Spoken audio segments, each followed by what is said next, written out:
樓市又交投旺啦，咁啊樓價越升越有啦，咁亦都帶動咗呢個市民嘅入市嘅訴求嘅。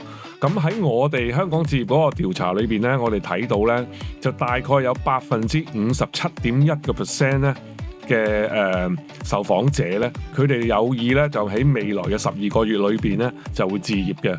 咁較翻我哋上次做嘅調查去睇咧，就係升咗大概8.6個百分點嘅，亦都係創咗6季嘅新高。咁亦都係為下半年嘅樓市咧入注咗更多嘅動力喺度嘅。咁我哋睇翻咧市民嗰個入市意欲上升咧，當中咧有部分咧以換樓客入市嗰個態度咧係最為積極嘅。咁喺我哋嗰個調查嗰個報告嗰度顯示到咧，受訪者咧購買物業嘅主要原因咧要換樓嘅話咧，居然咧係可以去到37.3%嘅。咁啊已經咧連續3個季度咧係超越咗上車同埋投資用途嘅。咁另外咧，36.2% 嘅受訪者咧，購買個物業主要咧都係上車個用途嘅。咁呢個咧都係睇翻咧市場上面咧都係以用家為主導啦。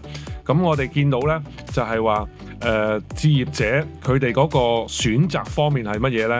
咁原來咧樓齡10年以下嘅新進屋苑咧已經連續21季咧成為佢哋嘅首選。咁啊亦都係超過半數。50.7% 嘅受訪者咧係佢哋受到歡迎嘅。咁呢類物業比較新啦，咁佢哋都係覺得就係會節省咗一啲係維修啊或者係一啲雜費啦。咁啊即係住嘅時間咧係會比較係舒適啲啦。咁而且咧最重要嘅一點係咩咧？個流通率咧顯著咧就係比傳統嗰啲咧係較高嘅。咁我哋喺2026年首5個月咧，截到5月22號嘅數據裏邊去睇咧，新進屋苑嗰個平均嗰個流通率咧係去到2.4%嘅。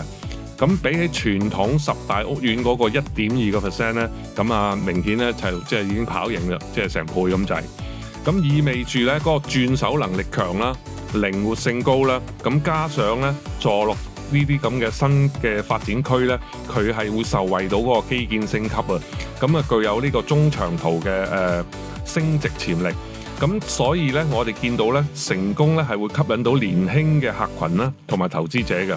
咁啊，亦都係有助呢個新進屋苑咧逐步咧係確立一個市場嘅地位嘅。